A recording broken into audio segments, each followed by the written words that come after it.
Welcome to The Explainer. Today we're getting into the high-stakes, psychological game of everyday conversation. We all talk, right? We all listen. But honestly, how much of what we actually hear is the unfiltered truth?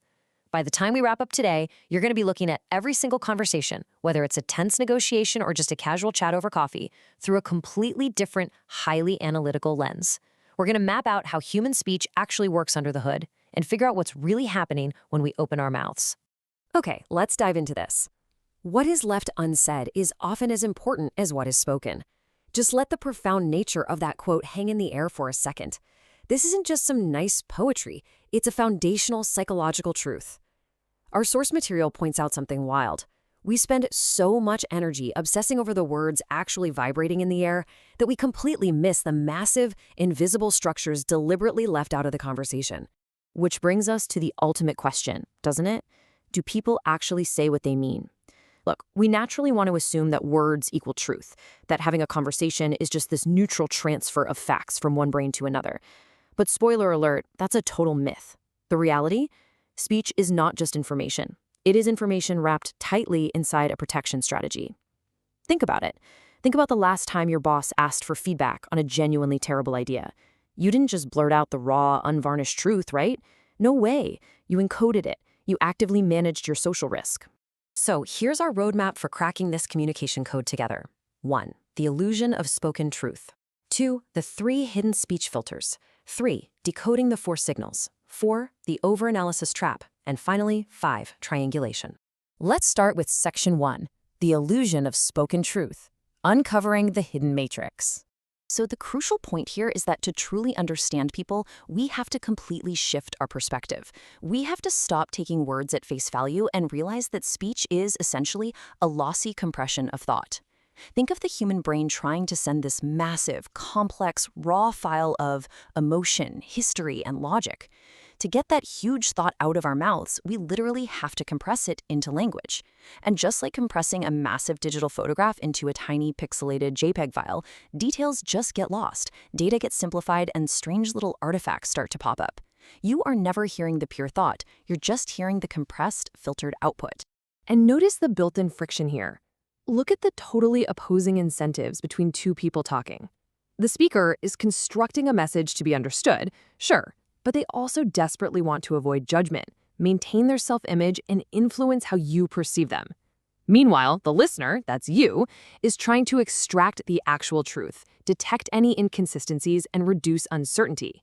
It is this natural tug-of-war happening in almost every chat we have. The speaker is guarding the vault, and, well, the listener is trying to pick the lock. Section 2. The 3 hidden speech filters. How thoughts shrink. Let's look at the hidden psychological underlayer that our thoughts actually have to travel through before they ever hit the airwaves. This is the precise journey of an idea. Imagine you want to tell your partner their cooking is just terrible. That's the raw internal thought. But first, it hits the emotional and risk filter. How much is this going to upset them? Is it really worth starting a fight? Then it moves to language encoding, where your brain is frantically searching for softer words. And finally, it becomes the social output. You say something like, wow, this has a really unique flavor. It's this intense multi-layer pipeline where the original idea gets squeezed and completely reshaped.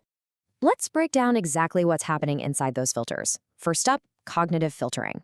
This is where complex ideas are simply dumbed down so they're easier to actually articulate. Second is emotional interference. If the stakes are high, fear or stress actually alters a speaker's tone, their speed, and their structure. Stress literally makes people vague. And third, self-image protection. We will constantly edit the truth just so it doesn't contradict who we think we are. And the rule of thumb here, the higher the stakes, the heavier the filtering. And wherever there's ambiguity, the speaker suddenly has room to conceal. And this brilliantly illustrates our next part, Section 3, decoding the 4 signals, spotting the glitches. All that heavy filtering and compression we just talked about, it absolutely leaves traces. To catch those glitches, we have to monitor 4 channels at once. First is content, just the actual factual claims being made. Second is structure. How are they ordering the information? Like, do they bury the lead? Third is language. Their specific word choices. Are they using absolute terms, or are they kind of hiding behind maybe and sort of? And fourth is behavioral. The physical delivery, the breathing, the eye contact, the actual pacing of the speech itself. If we zoom in on that behavioral channel, It is incredibly revealing. You want to listen for hesitation, repetition, and correction mid-sentence. When we hear these things, we aren't just hearing a stutter or a nervous habit. We are hearing friction. We're actually hearing the speaker's brain working overtime, actively filtering and adjusting their message in real time before releasing it to you. The brain is literally stalling for time to rewrite the script.